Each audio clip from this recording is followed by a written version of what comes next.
qui a l'habitude. Ce sera le premier duel entre Guerrero et Mifsud. Guerrero et l'arrêt de Mifsud. Son envergure pour tenter d'arrêter ce penalty. C'est très bien transformé de la part de Charleval sans trembler.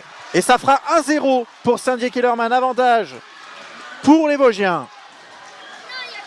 Très bien tiré également, même si le gardien part du bon côté, c'est très difficile. Ludo qui est plutôt un joueur à vocation défensive aussi. Et Mifsud, l'arrêt à nouveau. L'arrêt à nouveau sur sa droite. Le penalty était tiré à gauche. Et c'est le deuxième arrêt pour Thomas Mifsud. Deuxième duel entre Ryan Thuir et Elliot Blondeau.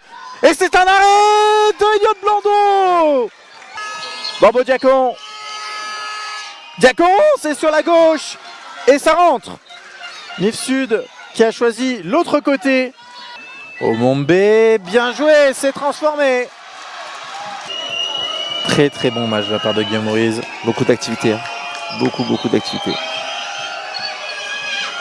Il va se présenter face à Mifsud. Guillaume Ruiz qui égalise 2 partout. Mais toujours ce penalty d'avance pour Saint-Dié-Kellerman. Il s'était imposé au tir au but face à Reper Müller. Et l'arrêt de Blondeau. Tout est relancé de la part de Blondeau.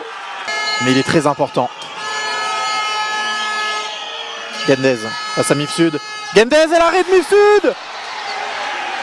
L'arrêt de Thomas Mifsud, c'est le 3e arrêt dans cette séance de tir au but pour le portier des Audaciens et ça donnera une balle de match pour Saint-Dié-Kellerman. Et ça sera comme tout un symbole. Le numéro 11, le meilleur buteur de cette formation des Audaciennes.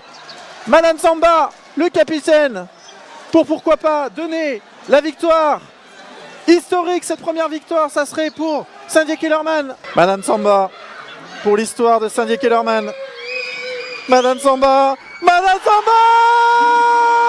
Saint-Dié-Kellerman remporte cette finale de la Coupe Grand Est au cours de cette séance de tir au but. Incroyable Christophe, quel match on a vécu aujourd'hui. Superbe match. Il a dit petit, va faire un